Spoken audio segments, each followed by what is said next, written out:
I got home about 5 minutes ago. I have a pretty long list of things that I need to do this evening. Today is hair wash day, which I absolutely dread just because it takes so long for my hair to dry. I also have 2 tests to study for and then homework on top of that, and then the normal stuff that I do, so I'll be taking you through what that is. The first thing I need to do is tidy my room a bit because I always leave it in a mess when I leave for school. So in the morning there's just loads of stuff left on my floor, and then I also need to unpack my bag.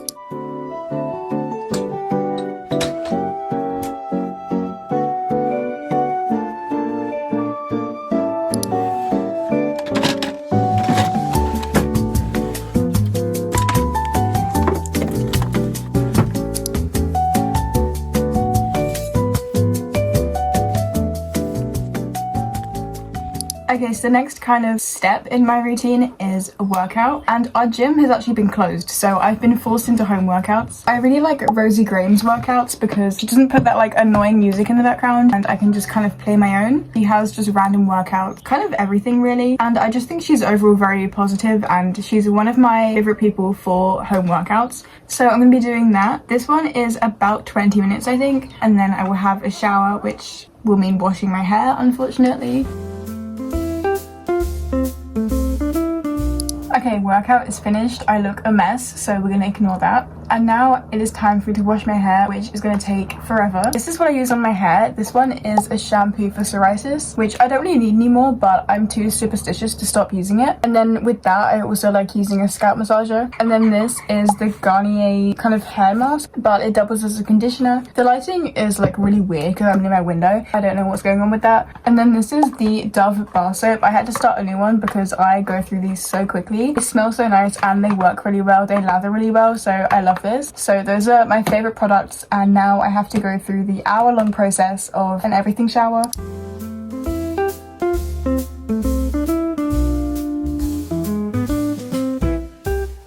The question is, do I fully straighten it or do I make it curly? Considering I have school tomorrow and this could go very wrong, now that I've actually done my research, I don't have most of the products that you need. That does mean that I have to clip my hair up in very strange places because I have to do my hair in sections or I won't be able to dry it.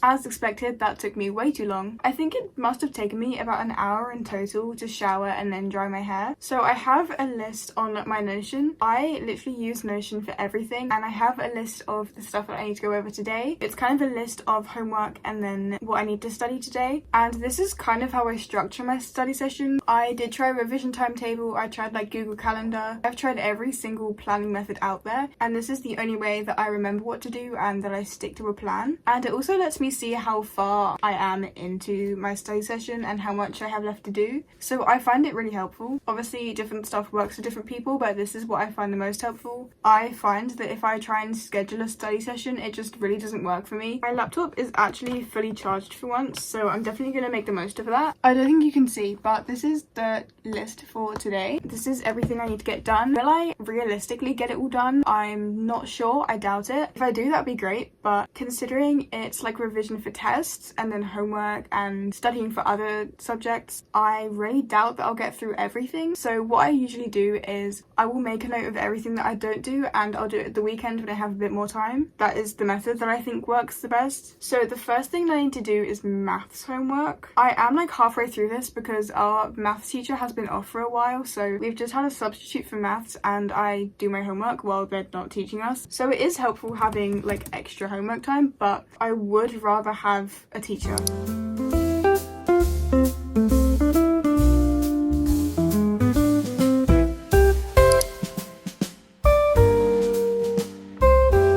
So my method for studying is basically just writing out all my notes and then I'll do a bunch of different study techniques. So for geography, I was doing blurting, and then history, I either do blurting or I make a mind map. I usually do mind maps for history because there's so much extra information. I feel like they just work best for me. So my notebook is actually full of the most random facts ever for history. And then for biology, I usually do like blurting because the mind maps don't work as well unless it's for specific things. But I do the same kind of method of notes, and then I don't exactly copy them out, but I write everything that I know, and then I will use the notes to kind of guide me on the stuff I didn't remember.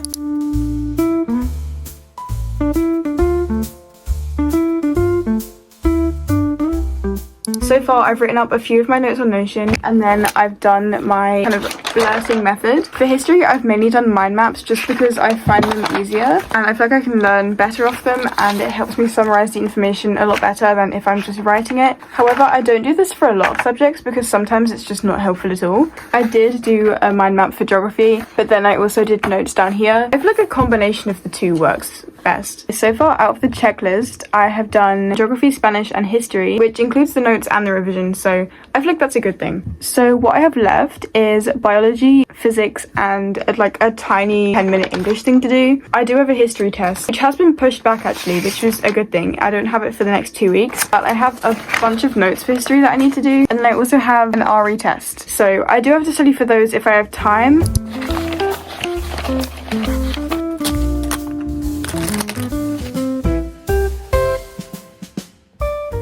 It's so weird to like film here because I feel like I never film from this angle of my room. My favorite part of the evening is when I get to finally just read. Honestly, the amount I read and if I read at all depends on how tired I am, because honestly some days I just like cannot keep my eyes open long enough to read a book. I just sometimes don't have the energy to concentrate on the words. But recently I've been reading a bit more because I do read a lot, but I've just like stopped, which is strange. This is the book I'm reading at the moment. I've been seeing this everywhere and I've been meaning to read this for so long, and I found it secondhand for like really cheap. I honestly don't know how I feel about this book because it's written in a very kind of fragmented way, and I know that's like on purpose, but no, it just makes it harder to read. But then at the same time, it is a very poetic way of writing the book, so I don't know. I feel like it does add to the book's kind of narrative. It's also just harder to read than if it was a normal format. Also, this book is tiny. I thought it was bigger. I doubt this is more than like 200 pages. I also got Paper Towns by John Green. This one I borrowed from my library. This has also been on my list for so long and I randomly found it and I had to get this. The way I didn't even know what it was about, but I saw that it was by John Green and picked it up immediately. However, the back does look really interesting anyway, and apparently it's a film, which I did not know up until now. So when I finally finish this book, I will definitely be moving on to this one. I actually don't know how long I have to read this,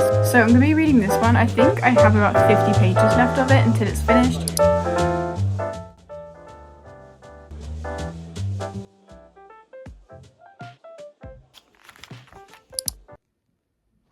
Are you actually kidding me?